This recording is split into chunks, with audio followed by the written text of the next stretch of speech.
Okay, they're so keen. Let's just get this on. Please, apologies. We are trying to get through this as quickly as we can, and I thank you for being patient. So we're talking about champions return. This bout was contested between two elite boxers, Craig Leadbeater and Callum Boucher, on a show we had in September at the Meca. Craig then retired straight after the fight, so the bout is vacant. Obviously, Joe Howard was up for it against Lawrence Rees, who is a highly decorated fighter himself. Unfortunately, Lawrence pulled out literally about a week ago. And this man on my right, he will fight absolutely anybody. I didn't even need to, say who the opponent was. He didn't even ask me. He just said, yes, I'll fight. But Joe Howard, you're back on Tank Promotions. Just tell us what's made you want to come back. Yeah, just wanted to come back. Last time out was really good experience, and obviously I've boxed on Tank loads, especially in the earlier days. Done heaps of fights on there, so it's always good to come back to the local ones, isn't it? It's nice to fight close to home, I suppose. I mean, I've got to say, Joe was actually at one time a two-time champion, novice champion.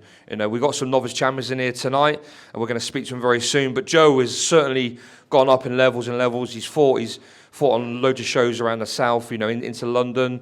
You've won titles on other shows. Certainly for me, you're one of the most improved lads out there and one of the top active fighters. But this time, poor old Callum did get a bit of, a lot of people giving you all the support online. But we spoke about this, he's got nothing to lose. He's been there many times. Is there a sort of an element of doubt there with him because he's got nothing to lose and the pressure's on you, right? Not really, but look, for me personally, I train for everybody exactly the same, whether they're 20-0 or 0 for 20. It's just the training stays the same. Still train hard, and listen, just because Callum's got a few losses on his record doesn't mean he won't cause me problems, sort of thing. So I'm preparing for any scenario that comes my way. So that's all I can really say about it, really. Listen, Malcolm, I'll just come to you. Callum, well, you heard that. One thing that Rich said was, never in doubt, you're going to step up to the plate, you're going to take the shot. Your thinking behind that, are you one of those guys that's just, is it that self-belief, or do you just feel a fight's a fight? A bit of both. I believe in myself, I know my ability when I'm training and that. I'm just not really scared of it. Do you know what I mean? I love fighting, I love the boxing. So yeah, that's the reason why I'll fight anyone out there. Do you know what I mean? There's no saying anyone will always lose. Anyone can win any fight. So even I'll come up against the best of the best, so I don't mind.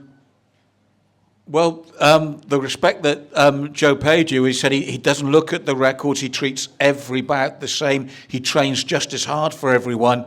And for me, that was what makes him such a good boxer. I mean, Rich said it himself, in many ways, you're seen as the underdog. Do you think that's a fair thing to say? In a sense, looking at recent records, yeah. Because of, previously in the last couple of years, I haven't really trained. I'll just get in the ring on no training. And I've got a few losses from that.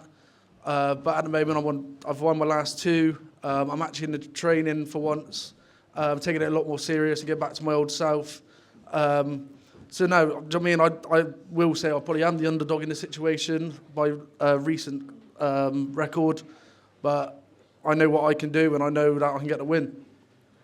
Well, as you said, it's important that, one, you're back fully in training, two, you're back in those winning ways. Once a title comes up, I imagine there's not much else to say except, yes, it's that opportunity.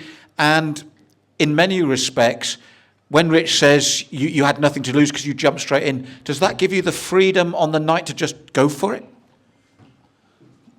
Yes and no, because any one punch could end it, so you've also still got to be careful in it. But I'm so relaxed in the ring. I've been doing this boxing for years and years now. I already hold one title, I've got this fight, and then I've got another title fight coming up after this.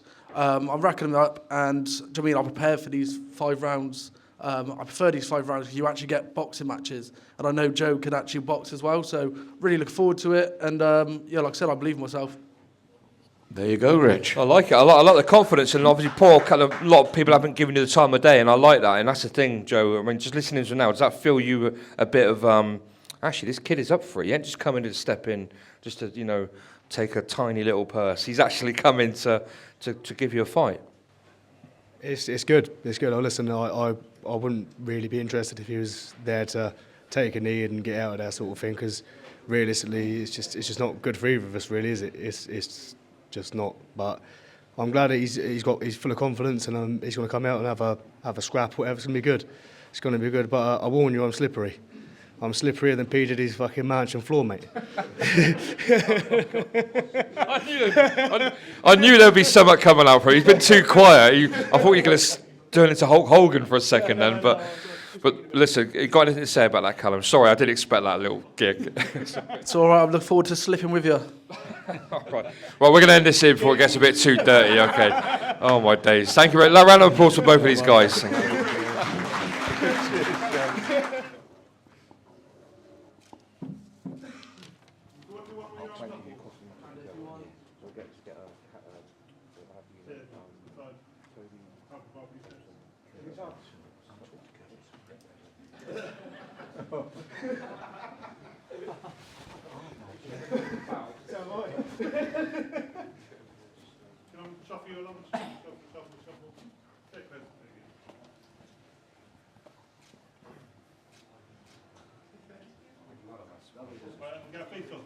Face off, boys.